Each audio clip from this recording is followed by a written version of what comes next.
Welcome to FinCrime Insights. My name is Erik. I'm Director of Innovation at Financial Crime Prevention at Tier 2 Every Banking. We're running these episodes to give various insights into various aspects of the financial crime, fraud, money laundering, and digital identity. And today we're going to talk about the latter. We're going to talk about digital identity. We're going to talk about mechanisms that we have implemented to reducing fraud, something we call user present.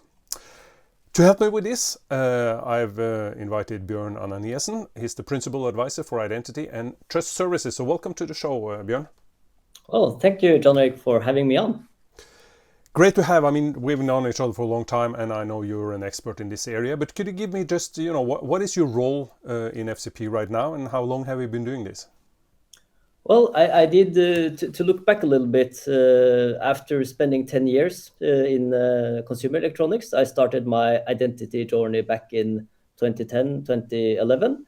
I went to Beijing, China, where I worked with authentication hardware, primarily acting as a subcontractor to European integrators. After that, I went to Sweden. I worked with the public EID scheme over there before I went back to Norway and worked at the Bypass, the Norwegian QTSP. And 2 years ago, I joined Tier 2 Every, and currently I work as a Principal Advisor for Identity and Trust Services in the Financial Crime Prevention Unit here at Tier 2 Every Banking. Right. You have quite an experience, and of course, being in the financial crime prevention. There are three areas: we have fraud, we have money laundering, and of course, identity, which is a core of everything. So I mentioned fraud prevention. That's what we're talking about, trying to reduce fraud. I mentioned user present, and can you just explain what are we talking about? What is this? Well, I will say that within the identity space for the last few decades, we have had various methods to authenticate ourselves. We usually talk about identity proofing, how to prove your identity. And then typically we issue some kind of authentication instruments so to make sure it's the same user coming back again and again. And these instruments, they have been authentication tokens, it could be smart cards, it could be security apps in the phone. And common for all these authentication methods is that they only prove that you have successfully authenticated yourself with the cryptographic key or OTP device.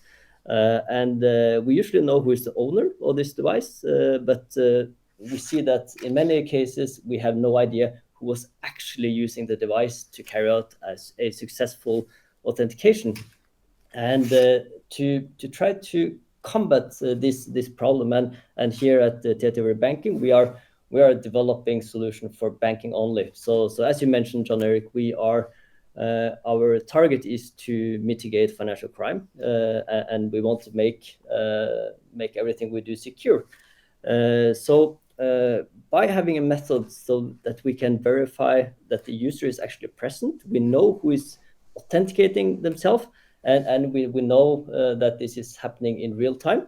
We have introduced the term user present, and to achieve that, we are now allowing users to authenticate themselves with a passport, with an onboarding session. And when they use their mobile phone and their passport, they can, first of all, they can verify their ID document to see that it's valid, because all ID documents, they are signed by the issuer. So we can validate this electronic signature to see that this is a genuine document. It has not been tampered with. And then we can upload the high-resolution picture from that ID document. And this is a picture that we trust. The reason of this is because this picture is usually taken at the police station or an embassy in a controlled environment. And because we can validate the signature of the ID document, we can make sure this integrity is kept on this picture. So we have this JPEG picture, and we can store this picture in a secure place, and then we can let the user take a 3D selfie with their phone and collect a number of frames. And during that session, we can do a liveness detection to make sure this is a real person, it happens in real time. We can make sure it's not a mask, it's not a doll, not a sculpture, and things like that.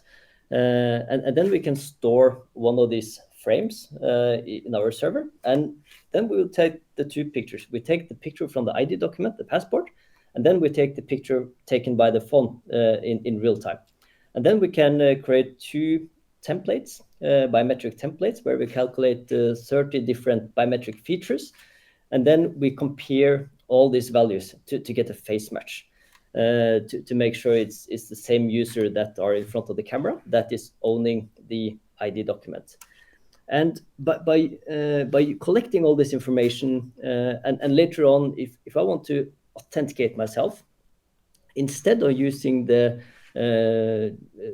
phone camera or the native biometrics on the phone, I can actually use the phone camera to capture a new picture frame. I can still perform the liveness detection, and then I can compare one of these frames with the picture we have stored from the passport. And by doing this, we get a face match. We compare it with a trusted picture, and then we are sure that it's the right user carrying out this transaction. And this is what we call user present. Because we know it has been a valid authentication, we know it's the real user, and we know this is happening in real time, and it's not happening by some pre-recorded or screen-recorded session.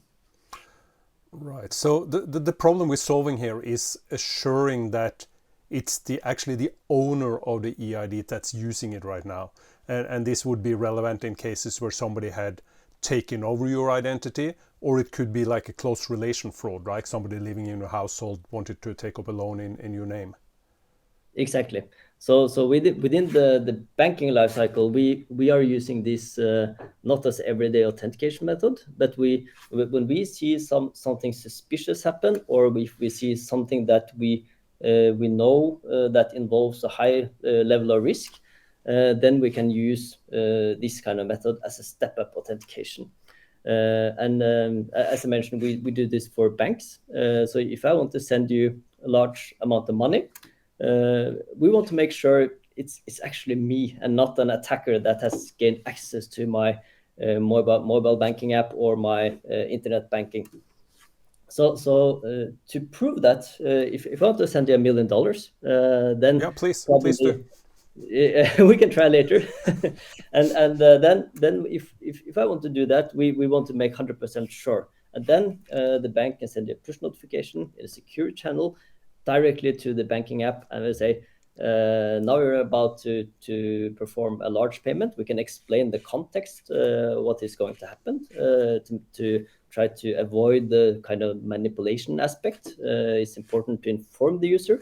And then I will get the instruction to look into the camera and follow the instruction on the screen. And then we can use the device camera to capture this session and perform a full liveness session. And because I can give you my password, I can give you my smart cards or OTP tokens, or I can give you my public EID scheme access to that. And then you can do the full authentication. But biometrics is something that I am, so I can never give you my true biometrics.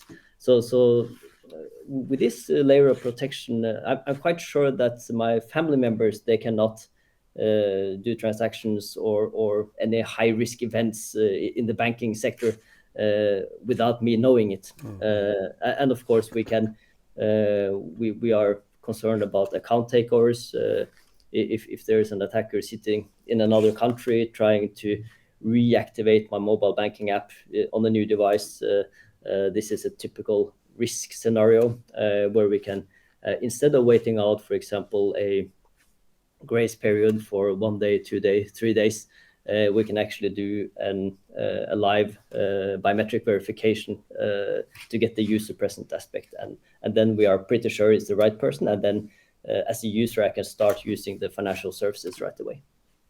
Yeah, no, interesting. And I was in the discussion the other day here where we talked about password. Is a password really a knowledge factor anymore? Because we're all using password managers. We have hundreds of passwords. So can we really call it a knowledge factor? It's really stored somewhere. So it's an interesting take on something you are, something you know, and something you have.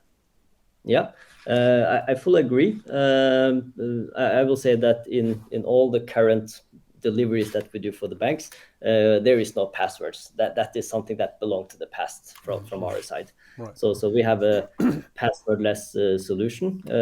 So there is no kind of say, resets of passwords or something like that. We do offer PIN codes as a fallback method for the device biometrics. But I will say that relying on knowledge-based factors is considered less secure. When we use this kind of biometrics, we always use it accompanied by another authentication factor.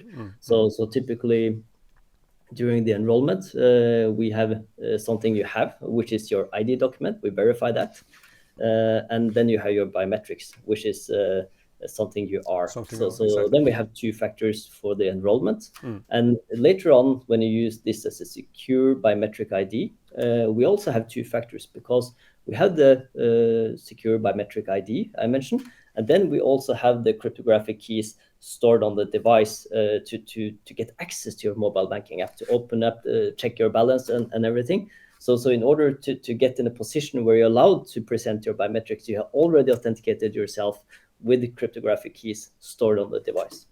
So I will say from the recent development, the last 2 or 3 years, we see the AI attacks, and AI typically know more about myself than I do.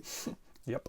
So then I consider the password to be a big risk factor, and we have got rid of them. Absolutely. Just back to one thing you mentioned earlier about local device biometrics. I mean, that's being used typically to unlock the apps and so on, but you said we do a more complex process. What's the problem with the local device biometrics? Well, we use that every day. We use that to unlock the devices. We use that to access our apps. And that is, we consider it more as a convenience function instead of entering the PIN every time you want to access your apps.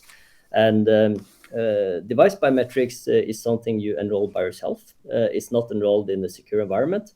So typically in a family, we know each other's PIN codes and on the devices.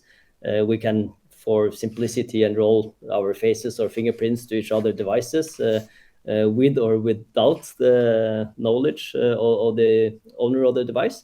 So there's not really a controlled environment. So as a banking service, kind of in a banking perspective, that is not considered secure. We can activate the usage of this kind of device biometrics after we have verified the identity of the user. By EID means or by full identity proofing with the passport. And then we have a quite good certainty that this is the right person, and then we can activate this kind of device biometrics. And it absolutely has its place in the modern banking world, because if I want to check my balance, I don't want to go through a big wall of security measures. I just want to check my balance and get out of the app, or I want to approve my electricity bill. This is low risk events. So for user convenience, this is really, really important. Yeah, right. No, and it's important too. They are, the local biometrics are, as you said, a convenience feature. It is. And we also, in our solutions, we also have a PIN, which is not the device PIN. So biometrics, sometimes it fails. You're outside, or you're wearing a helmet, or you simply cannot make it work. That happens with biometrics.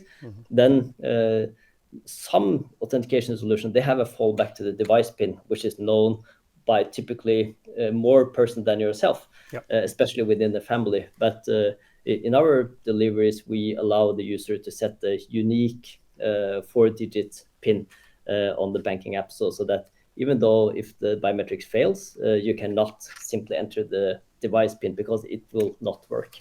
So that is more secure, but is a much lower level of assurance than we have on the secure biometrics. Exactly. Well, and of course your statement assumes that user will pick a different pin for those device different pin on the device than on those biometrics, and that's still a question to do people want more pins? But we can't solve that issue. Some people claim, okay, we're introducing more friction here, and of course we do. I mean, the bank will decide if this is a high-risk transaction, or we will say something is fishy about it and raise it. But I mean, my claim would be, when the value goes up, as a human, I would expect more friction. Any thoughts around that? Yeah, we in some cases we do expect a lot of friction. For example, in a high value transaction, but even in the daily life, if you go to an airport and you do the security control, that is obviously some friction in your travel. But you also, on the other hand, that if I could walk, just on the plane with my hand luggage without checking it, a terrorist with a bomb could do the same. So most people, they are perfectly fine doing the security control. And in the same way, if I want to apply a loan or credit in my bank or send a large amount of money, I also expect a little bit more friction. If I could simply borrow $1 million and it was instantly available on my account, I would probably not take that as serious as I would if I was asked a number of questions. So I think the perceived friction here is important in combination with the context, so that we have I think one dimension here is the remote interaction with the customers, and to make this as frictionless as possible, and to make it as intuitive as possible. I think that is really important, and with delivering this solution in a way that you can explain the background for what you're doing, so that you all the way can kind of hold the end user in the hand and say, now this is going to happen, now this is going to happen, and this is for security. Now I want to make sure it's you and not an attacker. People will feel comforted about this additional security layers that we put on them. Yeah, no, I think you're absolutely right on that. There's so much talk about frictionless, but I mean, that's not true in all situations. As you say, the value go up. And just on a side note, I mean, I'm so old, I remember the days where we actually did walk on a plane without any security control, but that's quite a few years ago since we did that. Yeah.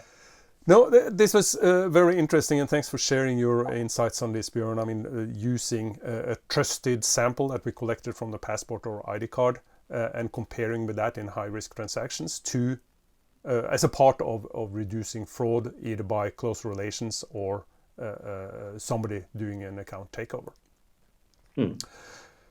So thank you so much for joining on this, Bjørn. I'm sure we'll talk again later. And to everybody else, thanks for watching this episode, and stay tuned for future episodes of FinCrime Insights.